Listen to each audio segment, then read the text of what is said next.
This is actually our 75th anniversary as a city-owned airport this year. We're celebrating it. And the Employee Recognition Program, this is their kickoff to that 75th year anniversary. So after the presentation, one of the individuals from the Employee Recognition Program is going to come up and talk to you about the program and about what we're doing with it and how we're moving forward. Again, I just hope you enjoy the presentation and help me welcome Leah. Good morning. It's a pleasure for me to be in front of you, especially you as the experts, as the people who work here at the airport. And I have to admit up front that when I wrote this book, I didn't know it was the 75th anniversary of the airport. I had just finished my first book, and I waited a couple of years, wanted to work on my second one. And when I called Belinda and told her I had finished it, she said, well, congratulations on the 75th anniversary. So I do have to cop to that. Researching the history of an airport, although Daniel would probably love this more than anybody else, it's more than just looking at runways and hangars and airlines.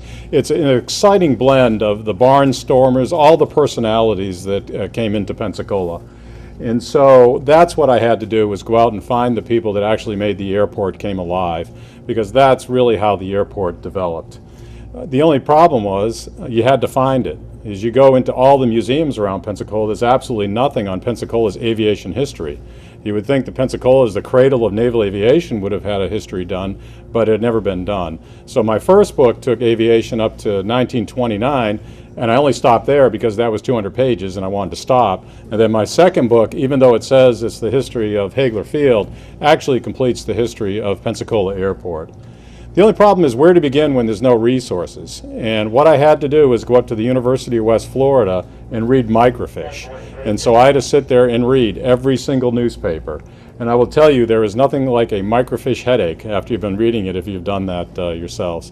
I'm deeply indebted to the Pensacola News Journal because they said that anything I found in the newspapers, feel free to use in my book and my brief. I'm also deeply indebted to Belinda, who's probably the most patient woman. I had the airport scrapbooks, I think, for about 20 years, or it seemed like it when I went through, and also some people from UWF. I always acknowledge my wife because I am just passionate about aviation. If I'm not flying about aviation, I'm watching it or I'm reading about it, and the only time she has ever questioned me was when I was stationed in Iceland and I bought a book for $100 on the history of aviation in Iceland, and it was in Icelandic.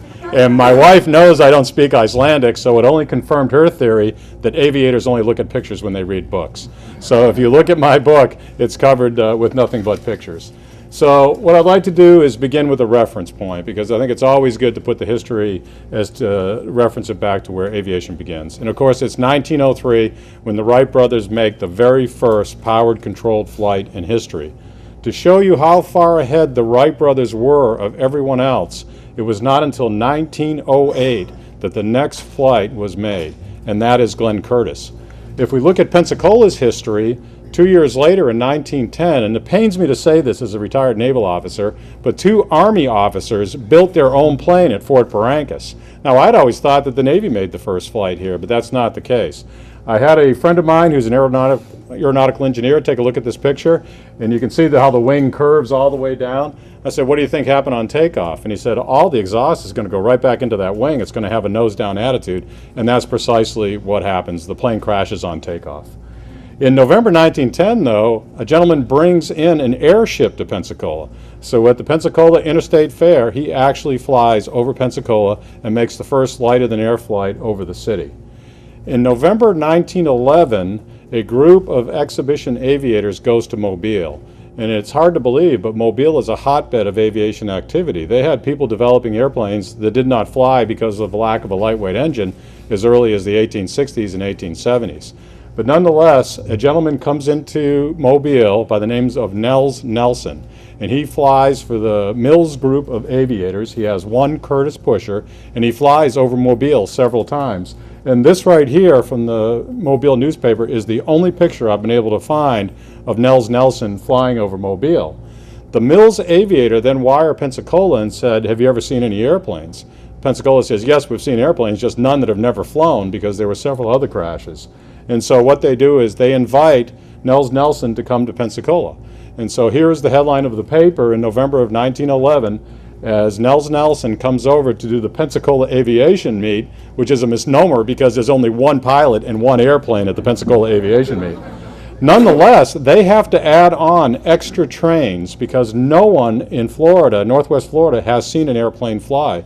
They said over 200,000 people were over at a beach over by the current Pensacola Country Club.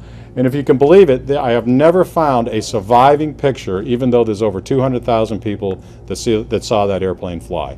Nels Nelson makes his flights for a couple of days and leaves, and then Pensacola has to wait nearly 2 years for their next airplane. In December 1913, the Secretary of the Navy announces that naval aviation is going to move to Pensacola. Sure enough, an old battleship and an old collier pull in, and the Navy unloads all of its airplanes. The Marines follow about a month later. The Navy does not need landing fields. All they have is seaplanes. In February 1914, they make their first flight over Pensacola. In fact, next year is going to be the 100th anniversary of naval aviation, so there's going to be a lot of celebratory activities here in Pensacola, particularly with the museum in the May timeframe. In fact, the Navy even puts in writing that they don't believe in land planes. What they say is that land planes are the prevention of those pesky Army guys. The Navy only wants to do seaplanes. The Navy does, however, get an interest in light-of-the-air. If you're familiar with the town of Woolsey, the old town of Warrington used to be west of the naval shipyard. The town of Woolsey used to be north of the naval shipyard. They completely moved the town of Woolsey, got rid of it, I'm sorry. The town of Warrington was moved to its present location, and the Navy made a blimp field. Army aviators would fly into that field to visit Fort Barrancas. Now, in 1920s, there becomes a huge movement called urban boosterism. And so every city wants to be known as a progressive modern city. And they're vying with other cities nearby, and for us, that's Pensacola. And so when you look at the aviation as a part of that, you need airmail and you need an airport. Pensacola had neither, but those pesky Mobilians had both. And so you can see that there's going to be a lot of movement in Pensacola to catch up and pass the Mobilians. In 1920, a retired Army officer named Harry Thompson, who actually is from Baghdad, Florida, and used to bring his Army airplanes down here, finds out that the Army wants landing planes for Fort Barrancas. And so what he does is he arranges with the Kiwanis Club to purchase some land north of Pensacola. And so this site and I'll show you a diagram, it's at the intersection of Palafox and Fairfield. There used to be a school there, and there's Bob's storage house. That is the land that they took a look at. In fact, they had shown that land to the Wright brothers several years before that, when the Wright brothers wanted to establish a flying school here. And if this is a better location, this is the 110 coming down. This is Davis Highway. This is the railroad line in Palafox. That's where the airfield was. At one time, it was known as the finest airfield in the South, and I would say that there's probably only a handful of people that even know that the airfield existed. In fact, I was looking at the paper one day, and the Homeowners Association filed for a rezoning, and that land is still known as Aviation Field, even though the residents don't know why that is the case. The Kiwanis Field is opened in 1920. The Navy sends over one of their giant blimps to fly over the field, and it actually makes the Civil Register as a municipal airport. But then things begin to change at the end of World War I. The Navy saw what the British did with their aircraft carriers during World War I, so the Navy wanted their own. So they took an old collier by the name of USS Jupiter and put it in the shipyards to be changed into the USS Langley, the Navy's first aircraft carrier. If you have an aircraft carrier, you need land planes. So what the Navy said was, we're going to do land plane training in North Island. There was already a landing field there. They had no money to build a landing field in Pensacola. We know now that if the Navy had done that, Pensacola would have lost all naval aviation, because even though seaplanes were in ascendancy, land planes were going to take over. And so what the city fathers did, and perhaps one of the greatest achievements, they got a hold of Kiwanis Field and offered it to the U.S. Navy free of charge if they would move land plane training here. The Navy agreed. They didn't do any land plane training in North Island. It all came to Pensacola. I have never seen a picture of any planes at that site until Mr. Boer found this old scrapbook from the early 1920s, and that's what that site at Davis Highway in Palafox used to look at. There were no facilities out there at all. The young naval aviators would get briefed. Encroachment begins. Something we're all familiar with here at the airport. The Navy says we need a larger field. We're getting ready to leave town. City of Pensacola goes over and buys New Corey Field that's now north of the Naval Air Station. And so what you have is Old Corey Field north of the city, and you have New Corey Field at its present location. And so we have Old Corey here, New Corey here, and we have Station Field, but there's not a municipal airport. And even though the Navy has told the city that feel free to use our airports, they're wise enough to know that if something happens, civilians will be shut out. So what they do is they actually lease Old Corey Field. But before they can spend any money, they need something called enabling legislation to issue bonds. The Lions Club picks up the baton on this. They get a bill passed through the state of Florida that allows the airport to actually be established and issue bonds. So technically, the very first use of the term Pensacola Airport is for that Old Corey Field north of the city. Doesn't become long, though, before the city says we need a permanent location. This is a brand new slide. Melissa has not even seen this, but these are the personalities that are involved in getting the location that we're at right now. The first one is Connor Hagler. He is the city mayor. He is also the manager of the San Carlos Hotel.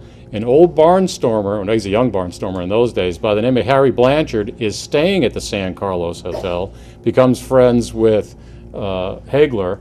J. McHenry Jones, which is the street right out here, he's an attorney, and so he continues to pop up all through Pensacola's aviation as the representative for various airlines and organizations. The money, though, comes from this gentleman, Francis Taylor. He is the son of the founder of Warren Fish Company, and so he owns several businesses in the area. He's the one that's actually going to end up purchasing the land that is the current airport right now. And so that's what Taylor does. And I've never been able to clarify whether or not all four of these people formed a partnership. And so there are some hints out there that they might have gotten together, but when you look at the actual deed of land, it only has Francis Taylor's name on it. And so Francis Taylor goes out, looks around Pensacola, he finds something called the Old Bars property, which is what this used to be called. I have never been able to firmly establish that there was an airfield here at one time. I did see one or two sentences that I could not substantiate saying there was an old dirt runway here. Nonetheless, Francis Taylor says this is the best place to establish an airport because of its height above sea level, you can get as much land as he wants. So he buys it, leases it to the city for 1 year. Work actually begins at the height of the Great Depression. And so a federal work relief organization named the Civil Works Administration actually hires men to work here at the airport to clean and grade it. And this is the total cost to build the airport. It cost $16,000. And the Civil Works Administration required that all that money, nearly all of it, be spent on labor. They were not allowed to use any machines because the whole purpose of federal relief was to put men to work. And so that's what they did. They came out here and cleared it and graded and scrubbed the land. Now, there was no need for runways. In those days, you didn't need runways. People just took off or landed in any direction that you wanted to. And so this is North Island, and Pensacola was intended to be the same way. Just taxi out and go what you want. And my aviator friends in the room, the most amazing thing is not that all those planes are landing, is that a squadron could have all their planes operationally up. So that's always impressive. Now, the reason you could use grass strips is these planes had no brakes. At the very end of the plane was a tail skid. So when you came in and the plane touched down, it was that tail skid that caused the airplane to stop. And so you wanted rough terrain. I tried to find an Army plane, but I couldn't. But you had to be careful sometimes, but that's how you did it. Later on, though, the CWA gets additional money, and they say, we will have formal runways. And so their plan was to have 3. And you can see this advertisement. They were going to be the longest runways in the world. The one problem is, how do you get to this isolated spot? Right now, as you're sitting here, was one of the most isolated spots in Pensacola. That is 12th Avenue going to the airport. Right here is Carpenter Creek's bridge that was made out of rotted wood, and it kept breaking. People would drive over it, it would collapse, and then you would have to go all the way around. Now, I thought a phenomenal comparison would be, what does 12th Ave look like right now? And you look at it, it doesn't look that different. In fact, I think that's the same tree when you're looking at it here. So it's not that spectacular, and you wouldn't even know there was a bridge here. I mean, it's just the faintest hit of this concrete bridge. In fact, you can see that same bridge over in Davis Highway. So I didn't really get the effect that I wanted to between